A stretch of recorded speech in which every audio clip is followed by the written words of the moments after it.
Hello, I am GHJ, your host on Beast Blueprints.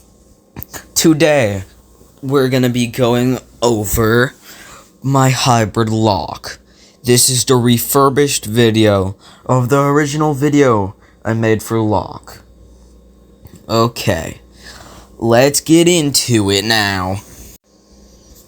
So, let's go over the base color of lock.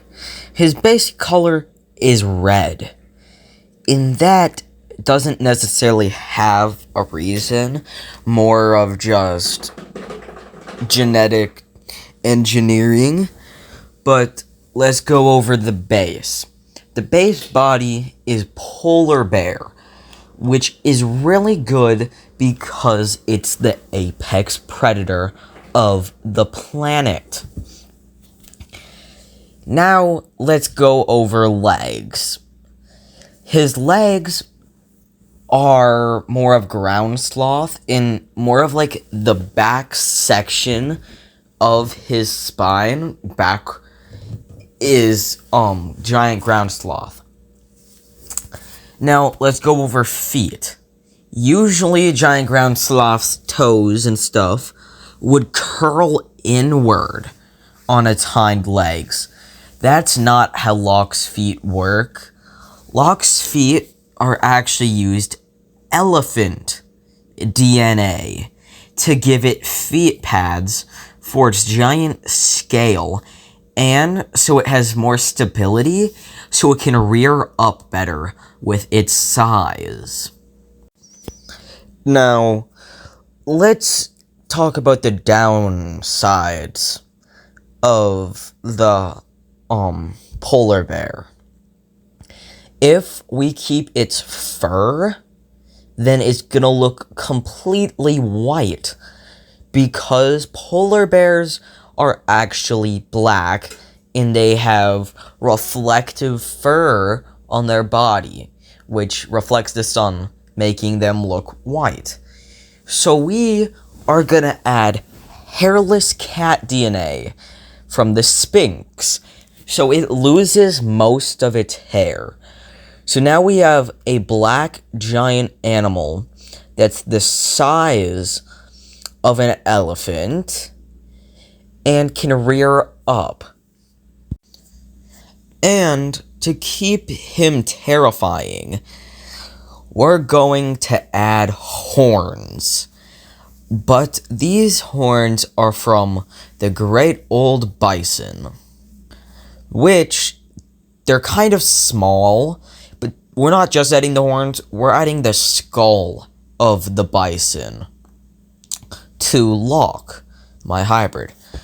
But the horns are kind of small, so what we're doing is, this is a happy accident, but the elephant DNA from the tusks is actually gonna make the horns a little bit longer, because they're both made out of keratin, which is found in teeth. Now, speaking of teeth, there's 3 contributors in this hybrid that add to the teeth. So, we're gonna make the jaw of our hybrid lock a saber-toothed tiger. And that's good, because it's from the Smilodon, so it has massive teeth, or fangs, added with the more curved shape of the polar bear's teeth, but sharp. This hybrid can pierce other animals with intense grappling ability.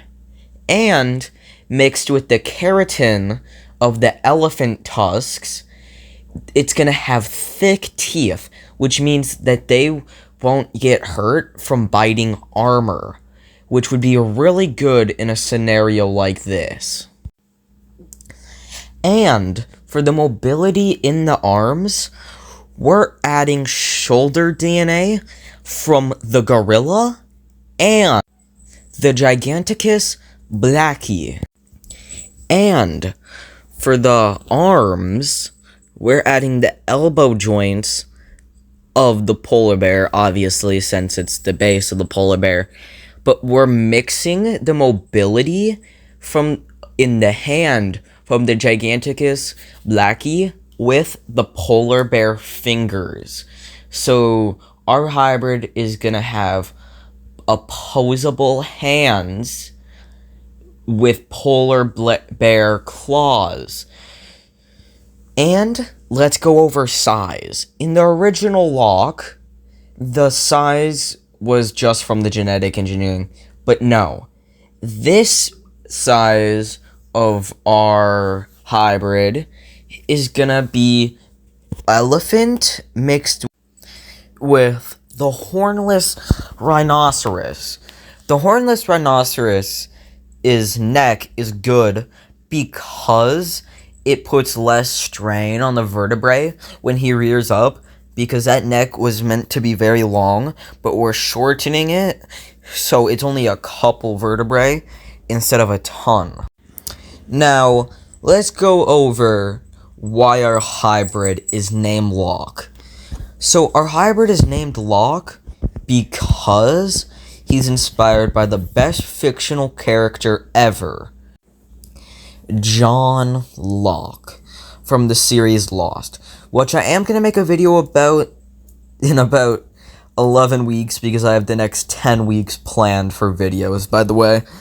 But, so let's go over why our hybrid is named Locke. Well, obviously it's named after John, but, like, his teeth are like knives, which is, John Locke's primary weapon. His reddish black is to represent the man in black from Lost, which takes John Locke's form in, like, season 5. But this hybrid is a hunter. So that's pretty cool. But the reason we built Locke is for the Hybrid War 2, which I have made 3 hybrids for. Hope Goji Guy puts my hybrids into the Hybrid War 2. If not, that's fine. But that's why Locke is the best. I know the horns on Locke won't really do much in a fight unless he's running at you full on. He can't really run, he can more of gallop. But, when he gallops, he could ram into the Indominus Rex 2.0. He has better arms than the Indominus 2.0. With estimations, my hybrid Locke would be around 24 feet long, with the hornless rhinoceros being the base size of our hybrid.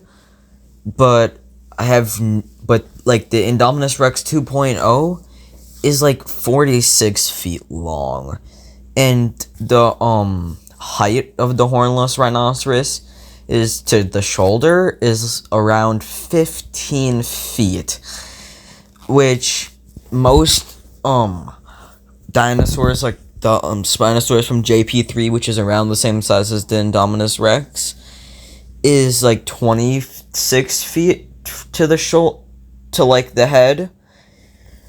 So Locke is small compared to other hybrids, but he's big compared to mammals. I do feel like if Locke got a couple good attacks off on the Indominus Rex 2.0, he could very well win. I'm also going to show y'all pictures of my 2 other hybrids right about now. So first of all, we got the Troodon Rex 2.0. It's Troodon, not Troodon, because I think I'm right. But the Troodon Rex is like 15 feet, which is pretty average for a small, like, carnivore dinosaur. They live in packs. If you want to see more about him, it's in my Hybrid War 2 episode 2 video on my channel. And then we got the Sea Strider. This one's more of a not aggressive type. He's more fun, you know. He was built for the Hybrid War 2 to be more of a tank, you know?